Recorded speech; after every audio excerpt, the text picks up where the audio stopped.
Hi hello നമസ്കാരം. അമുദാസ് മൾട്ടിക്കോട്ടിലേക്ക് സ്വാഗതം. നമുക്കിന്ന് എളുപ്പത്തിലും നല്ല ടേസ്റ്റി ആയിട്ടും ഒരു ചെറുപയർ പരിപ്പ് പായസം ഉണ്ടാക്കിയെടുത്താലോ. അതിലേക്ക് എന്തൊക്കെ വേണമെന്ന് നോക്കാം.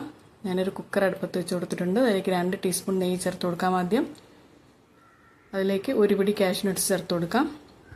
കാഷ്യൂ നട്ട്സിൻ്റെ കളറ് ചെറുതായിട്ട് മാറി വരുന്ന സമയത്ത് അതിലേക്ക് കുറച്ച് റേസിൻസും കൂടെ ചേർത്ത് കൊടുക്കാം. കാഷ്യൂവും കിസ്മിസും നന്നായിട്ട് വറുത്ത് മാറ്റി വേറൊരു പാത്രത്തിലേക്ക് മാറ്റി വയ്ക്കാം.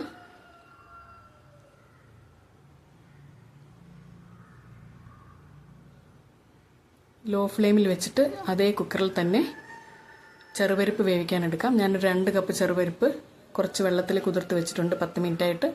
അത് നമുക്ക് ചേർത്ത് കൊടുക്കാം. അതിൻ്റെ കൂടെ തന്നെ 3 കപ്പ് വെള്ളവും കൂടി ചേർക്കാം.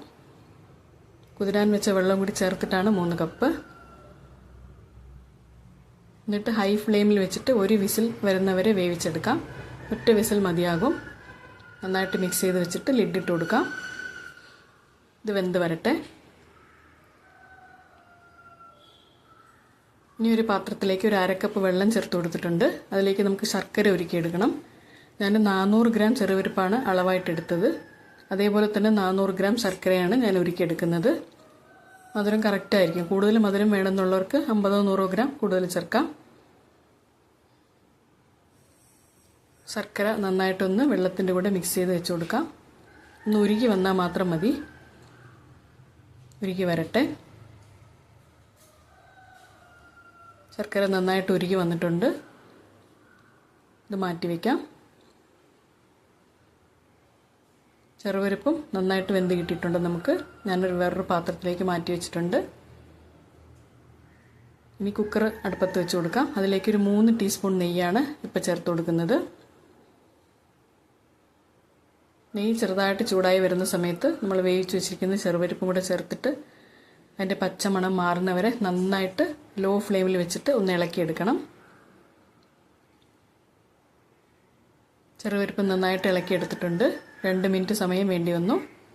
ഇനി ഇതിലേക്ക് നമ്മൾ ഒരുക്കി വെച്ചിരിക്കുന്ന ശർക്കര അരിച്ച് ചേർത്ത് കൊടുക്കാം. മുഴുവനായിട്ട് തന്നെ ചേർത്തു. ഇനി ചെറുപരിപ്പും ശർക്കര മിശ്രിതവുമായിട്ട് നന്നായിട്ടൊന്ന് ഇളക്കി യോജിപ്പിക്കാം. മീഡിയം ഫ്ലെയിമിൽ വെച്ചിട്ട് നന്നായിട്ടൊന്ന് തിളപ്പിച്ചെടുക്കണം. ഇടയ്ക്ക് ഇളക്കി കൊടുക്കണം. ചെറുപരിപ്പാണ് അടിയിൽ പിടിക്കാൻ ചാൻസ് ഉണ്ട്. നന്നായി തിള വന്നിട്ടുണ്ട് ചെറുപരിപ്പ്.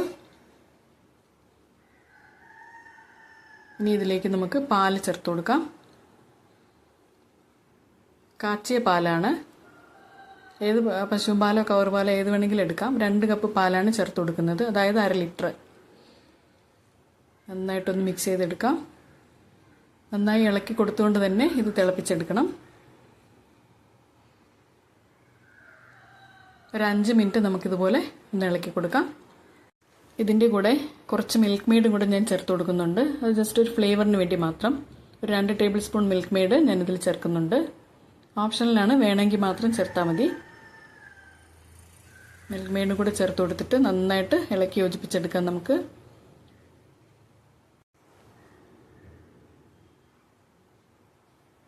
ഇത്രയും തിക്നെസ്സിലാണ് ഇപ്പോൾ ഇരിക്കുന്നത്. ഇത് മതിയാകും. ഇനി പാലൊന്നും ചേർക്കണ്ട. ഇനി ഇതിലേക്ക് നമ്മൾ വറുത്ത് മാറ്റി വെച്ചിരിക്കുന്ന കാഷ്യൂ നട്ട്സും കിസ്മിസും കൂടി ചേർത്ത് കൊടുക്കാം. കൂട്ടത്തിൽ 1 ടീസ്പൂൺ നിറച്ചും പഞ്ചസാരയായിട്ട് കൂട്ടിപ്പൊടിച്ച ഏലക്കാപ്പൊടി അതും കൂടി ചേർത്ത് കൊടുക്കാം. ഇതെല്ലാം കൂടിയിട്ട് നന്നായിട്ടൊന്ന് മിക്സ് ചെയ്തെടുക്കാം. പയറുപരിപ്പ് ആയതുകൊണ്ട് തണുക്കുന്ന സമയത്ത് കുറച്ച് കട്ടിയാവും. ആ സമയത്ത് വേണമെങ്കിൽ പാല് ചേർക്കാം. അപ്പോൾ ഇത് മതിയാകും. നമ്മുടെ ചെറുപയർ പരിപ്പ് പായസം റെഡിയായിട്ടുണ്ട്. കണ്ടില്ലേ എത്ര പെട്ടെന്നാണ് ആയത്. നല്ല ടേസ്റ്റിയുമാണ്. എല്ലാവരും ഒന്ന് ട്രൈ ചെയ്ത് നോക്കുക. ഇതിലേക്ക് 1 ടീസ്പൂൺ നെയ്യും കൂടെ ഞാൻ ചേർത്ത് കൊടുക്കുന്നുണ്ട്. നമുക്കിനി സെർവിങ് ബൗളിലേക്ക് പായസം മാറ്റി കൊടുക്കാം. വീഡിയോ ഇഷ്ടമായിട്ടുണ്ടെന്നുണ്ടെങ്കിൽ ഒന്ന് ലൈക്ക് ചെയ്ത് ഷെയർ ചെയ്ത് എന്നെ സപ്പോർട്ട് ചെയ്യണം കേട്ടോ. ഇനി ഇതുപോലെ നല്ല ഒരു ഐറ്റമായിട്ട് കാണുന്നത് വരെ നന്ദി, നമസ്കാരം.